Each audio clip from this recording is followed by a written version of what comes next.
All right, welcome to our weekly snowpack update from Ogden Avalanche. I am Brandon Long, along with JT Robinson.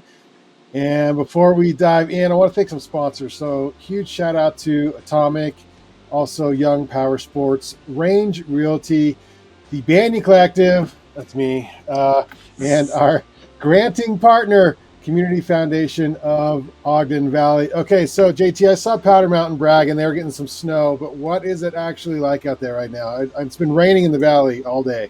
Yeah, we did get some snow. The thing to think about though is you got to back up a little bit and remember about these warm temps and sunshine that we got last week that created this pretty stout melt freeze crust. It's got varying thicknesses, but depending on what aspect and elevation you find it at. But it's created a pretty smooth bed surface for avalanches to run on. And now that we're getting this next storm, that bed surface could prove to be a good running surface, and then where that crust is thin, it could be a failure plane of its own.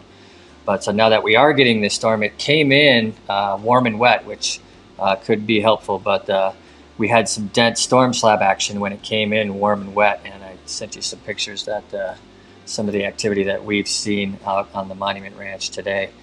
And but we expect the temps to drop, and as the storm progresses, and even as we were leaving by the end of the day today, the temps were already starting to drop. So hopefully this new snow that comes in after this is a nice colder snow that'll give us a nice right side up snowpack. Bad news is, however, that it looks like it's going to warm up again this weekend, most likely. And so as this storm departs, we'll see the temps climb up again into the weekend, which could result in some wet action in that new snow sitting on top of that melt freeze crust as it starts to cook. Possibly a return of another storm beginning of next week. It was looking a little more sure, but then when I left today, my chief snow geek over there at Monument was like, "Oh, it might be a little south. I'm not really sure." So hopefully it tracks and we get some more of that snow, because certainly we still need it. But to kind of summarize, so for the rest of this week, what we're going to want to be paying attention to is how much of this new snow do we actually get through this storm that's here now, and then how much does it actually warm up this weekend, and then how that affects that new snow that's sitting on top of that melt freeze crust. Because if it warms up again, that cold snow will cook pretty quick, and it's got that nice smooth sliding surface to get on underneath if it cooks up and slabs out. Yeah, I'm really happy that you have a chief snow guy. Oh yeah, I call him my chief snow geek, old Noah Severs. Geek, yes, He's a solid dude. yes. He knows his stuff. Every time we do updates, I make sure I talk to him before I phone in. I did see someone online too talking about, now it's not about our current conditions here. It was something they saw up in Jackson, but it was that it had gotten warm during the day to where, and then so cold at night. Now you were dealing with an ice layer. Is that something we might be able to see coming up here with these crazy temperature changes? Yeah, totally. That's that melt freeze crust I was talking about. And so last week we would get real warm during the day, and then temperatures would drop at night.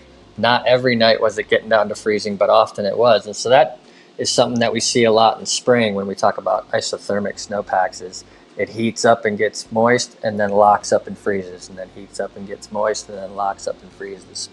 And so we had a bunch of that going on. So in some zones, I was out on the Ben Lomond Ridge line. Was it a day or two ago? I can't remember now. Yeah, yesterday and the day before. And we were finding that crust at different elevations at varying thicknesses.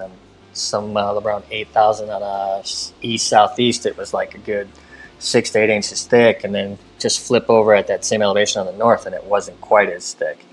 And so that crust itself will be a good sliding surface, but in some areas up higher and colder, that crust is actually pretty thin.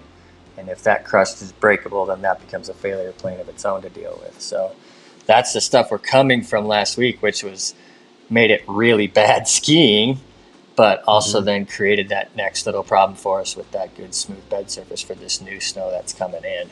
And that's what we were finding today when the dense storm slab, when it came in warm and wet, that's what these slides were running on for the most part for us out on the Monument Ranch today.